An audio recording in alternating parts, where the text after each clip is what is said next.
గుజరాత్లో కూడా పార్టీ పెట్టుకోమను. మొన్న అమిత్ షా గారిని కలిసి వచ్చింది కదా, అక్కడనే పార్టీ పెట్టుకోమని చెప్పు. ఇప్పుడు కాంగ్రెస్ నాయకులు మేము ఎవరం నువ్వు తిరగొద్దు చేయొద్దు అని అనలేదు. మేము ఏమన్నాము, తెలంగాణ వాళ్ళ నరదిష్టి కళ్ళు మంచివి కావు, అందుకే కోనసీమల చెట్లన్నీ చచ్చిపోతున్నాయి, బహుశా దాని వల్లనే వాళ్ళు తెలంగాణ కావాలనుకున్నారని చెప్పి మాట్లాడింది ఎవరు? మేము ఎప్పుడు నేను రావద్దని, నువ్వు కూడా 2007లో తిరిగినా అంటున్నావు, తిరిగినావు నువ్వు, కానీ ఎవరి కోసం తిరిగినావు? అప్పుడు ప్రజారాజ్యం పార్టీ కోసం తిరిగినాం. ప్రజారాజ్యం పార్టీ ఎవరిది? మీ అన్న చిరంజీవి గారిదే కదా. చిరంజీవి గారు అంటే మాకు అభిమానం. మళ్ళీ ఆ పార్టీ తర్వాత ఏమైంది? కాంగ్రెస్ పార్టీతో విలీనమైంది. చిరంజీవి గారు రాజ్యసభ టికెట్ ఇచ్చింది కాంగ్రెస్ పార్టీ, సెంట్రల్లో కూడా స్టేట్ మినిస్ట్రీ కూడా ఆయనకి ఇచ్చినారు. మళ్ళీ ఆ రోజు నువ్వు ఈ రోజు మాట్లాడిందంతా ఏ కోణంలో మాట్లాడినావు? బీజేపీ వాళ్ళని ప్రొటెక్ట్ చేసుకుంటూ, అటుపక్క బీఆర్ఎస్ వాళ్ళని ప్రొటెక్ట్ చేసుకుంటూ నువ్వు మాట్లాడింది కాంగ్రెస్ పైన. మళ్ళీ ఆ రోజు చిరంజీవి గారిని విలీనం చేయొద్దని, దాంట్లో రాజ్యసభ టికెట్ తీసుకోవద్దని చెప్పి ఎందుకు చెప్పలేదు నువ్వు? అంటే ఆ రోజు అట్లా మాట్లాడతావు, ఈ రోజు సెంట్రల్లో బీజేపీ గవర్నమెంట్ ఉంది కాబట్టి వాళ్ళతో మాట్లాడుతున్నావా?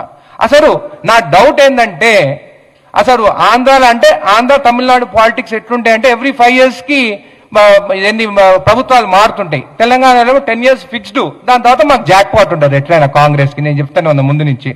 అయితే 5 years తర్వాత ఎట్లా నువ్వు పోతావు? నువ్వు ఎట్లా అక్కడ ఉండలేవు. నేను ఈరోజు చూస్తే కూడా చాలా గ్లామర్గా అనిపించావు. అంటే నాకు తెలిసి నువ్వు విజయవాడకు పోతలేవు, ఎందుకంటే ఎండలు ఎక్కువ ఉన్నాయి అక్కడ.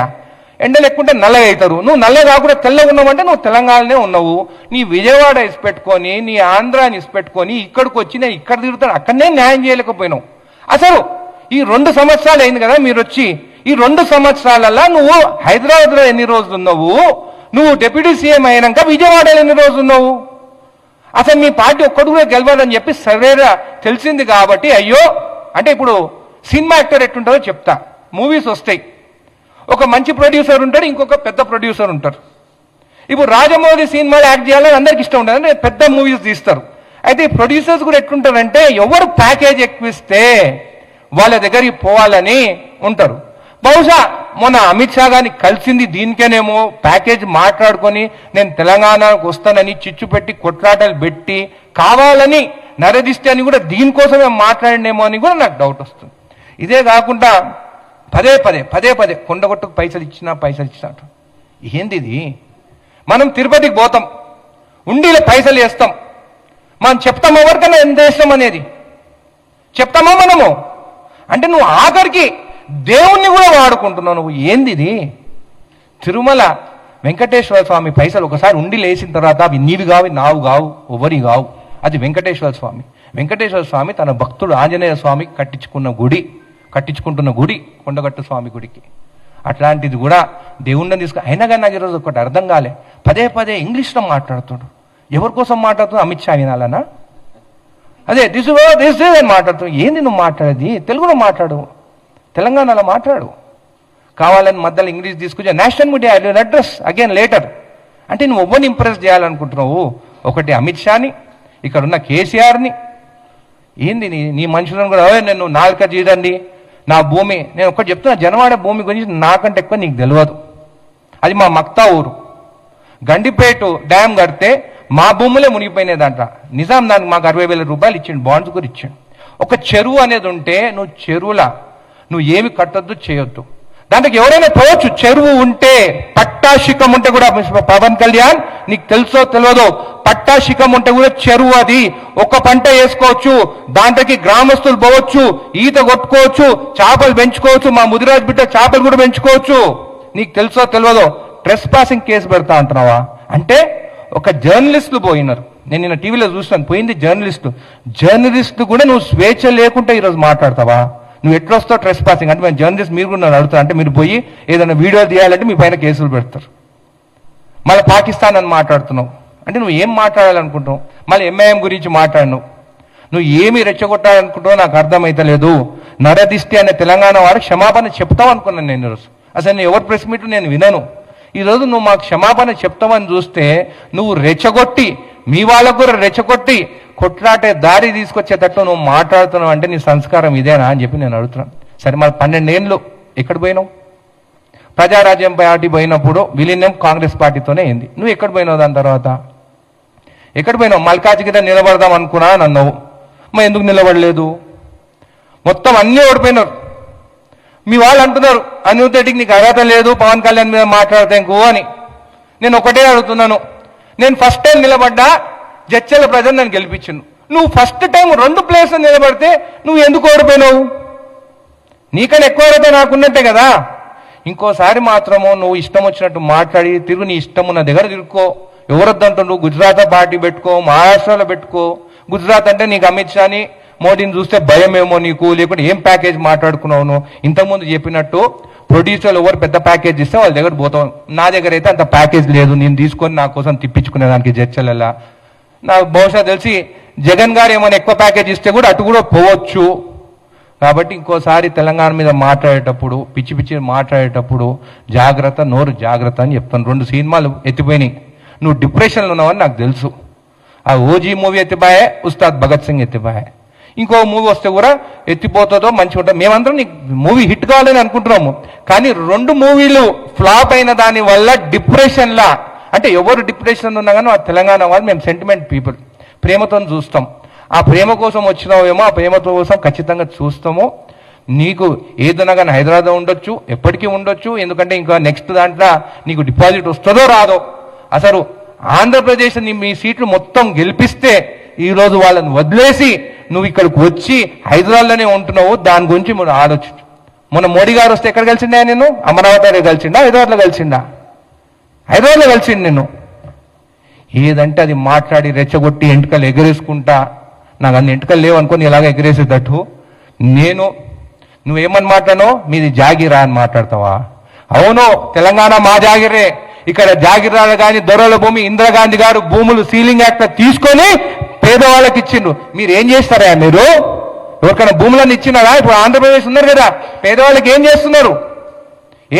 పేదవాళ్ళకి నిన్న ఒక ఫ్యాక్టరీకి ఎక్కడ పోతే ఒక అధికారి నిలబడితే కాళ్ళ మీద కాలు వేసుకుని ఆ అధికారితో will go to Singapore.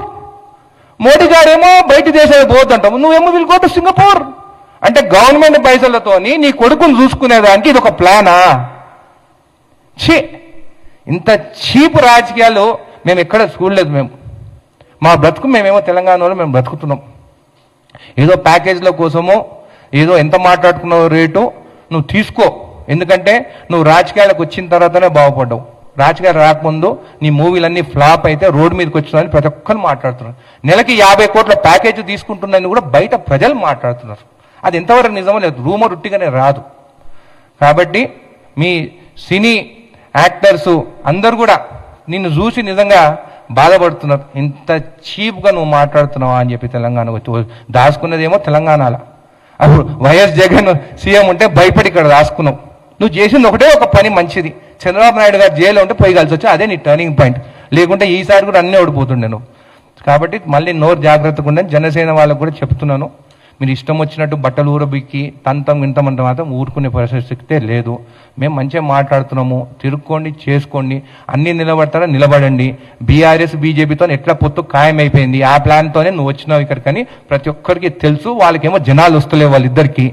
So ఏం చేసిన ఒక సినిమా యాక్టర్గా నువ్వు వస్తే నేను చూసేదానికి జనాలు వస్తానని నేను పక్కకు పెట్టుకున్నారు. కాబట్టి ఆల్ ది బెస్ట్. కానీ నరదిష్టి అని నువ్వు తెలంగాణ ప్రజలను అన్నావు, మేము వదిలిపెట్టే ప్రసక్తినే లేదు. మా సెంటిమెంట్తో ఆడుకున్నాను, మా సెంటిమెంట్తో ఖచ్చితంగా నీకు బుద్ధి చెప్తాం. మేము స్టార్టింగ్ నుంచి కూడా నేను కూడా చెప్పినాను ముందు కూడా, మేము కూడా స్టార్టింగ్ పవన్ కళ్యాణ్తో ఇంకా విభేదాలు దేనికి వచ్చినాయి, నరదిష్టి అన్నాడని విభేదాలు వచ్చాయి. లేకుంటే ఆయన గురించి మేము మాట్లాడు. ఇంతకుముందే చెప్పినాను కదా నేను, ఏమని చేసుకోమని కాంట్రాక్ట్ ఆయన చేసుకోమను, వాళ్ళు సినిమాలు చేసుకుంటలేరా? నేను ఒక్కటే అడుగుతాను, నీకు అంత